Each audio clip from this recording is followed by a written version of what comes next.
Space travel is boring.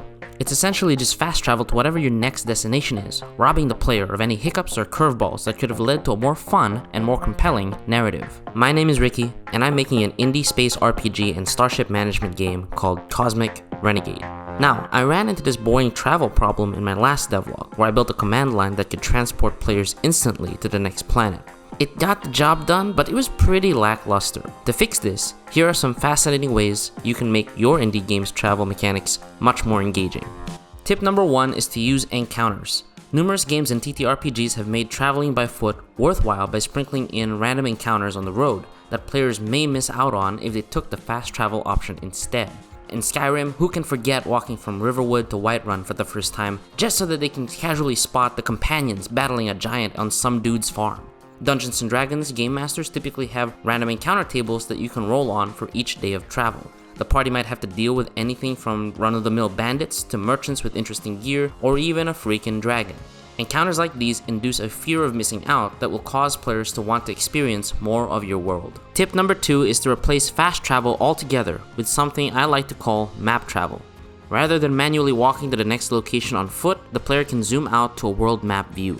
In Bannerlord, you have to maintain awareness of your surroundings as you lead your army through the plains, forests, dunes, and snow of Calradia. As you make your way towards the next town or village, you don't want to run into a larger army that could wipe yours out. By the same token, you can potentially spot an allied army in trouble and move to reinforce them, saving the day like Gandalf and gaining favor with that allied lord. In one of my all-time favorites but lesser known RPGs of the early 2000s, Pirates of the Caribbean from 2004, you have to sail your ship on the world map, going from island to island, completing quests and buying and selling goods while looking out for pirates and other hostile ships that are trying to plunder your booty.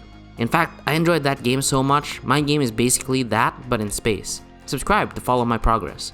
In both of these examples, map travel causes a player to maintain awareness of their surroundings so that they can plan and adjust their routes accordingly, making travel full of danger and opportunity. The last tip is to add limits and consequences to the fast travel mechanics based on your world building. In TTRPGs, teleport magic usually comes at the cost of a high-level spell slot, or even worse, but significantly more intriguing, a deal with some powerful entity that you might owe a favor to later. Right, Warlocks?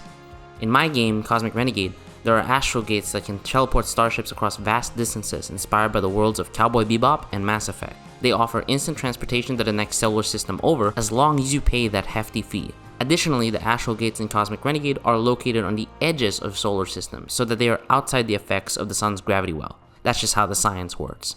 This means that players will have to pass through a potentially pirate-infested solar system to get to the next gate, which means plenty of danger and opportunities for the player to deal with. Whatever the case, the limits of fast travel fit into the world's fantasy. However, you need to be careful with this as a game designer. If the default way to travel isn't fun and there's no fast travel available, your players are going to be frustrated. Now, if you're still here and you found those tips helpful, please leave a like on the video. It's free and it helps out my channel. The next half of this will be about the game. For my game, I wanted to focus on creating map view travel where my player will have to pay attention to their surroundings to avoid any danger as they fly their starship.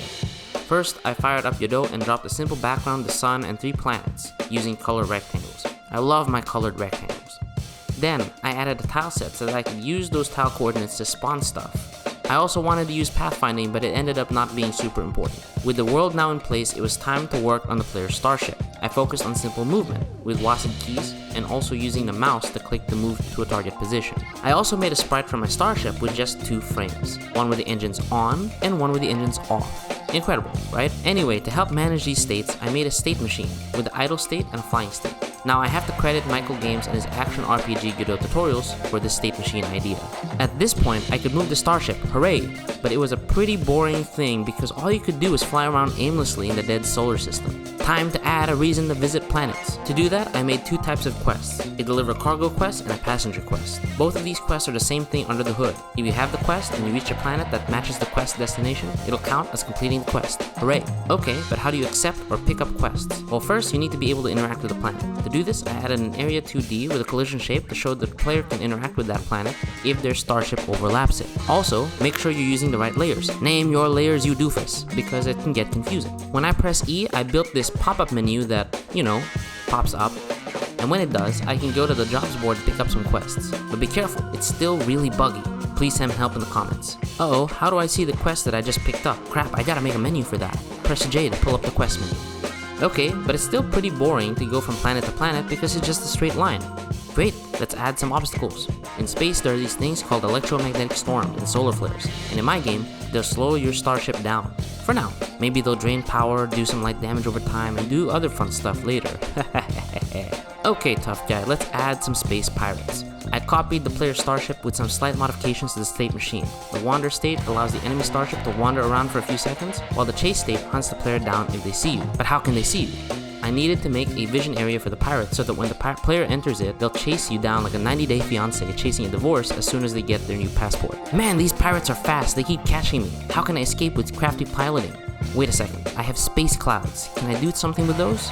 Yes, I can make space clouds limit their vision. If I enter a cloud, it could possibly break their line of sight. This is starting to take shape, but the game isn't really fair because I can see everyone. I know, let's also limit my vision and reduce it when I enter a cloud. This way, I could get a nasty surprise waiting for me on the other side. Hey, I'm in the safe zone. What the heck, man? You can't tag me while I'm in the safe zone. Everybody knows that. Let's use the same Area 2D technique to repel enemy starships from the planets. To do this, I made a special flee state that moves enemy starships in the opposite velocity for a few seconds before returning them to idle. And that's where I currently am with this prototype. Overall, I'm very pleased with the result, and I can't wait to build more things on top of this. Now, if you want to play this game, I have an email list on my website. Whenever I have a playable build or prototype that I need feedback on, the people on that list are going to get notified first. So if you want to play my stuff, I highly suggest getting on that list right now. Alternatively, if you want to hear the story of how I switched to Godot after getting punched in the face trying a combat sport for the first time, here it is. For now, see you in space, cowboys.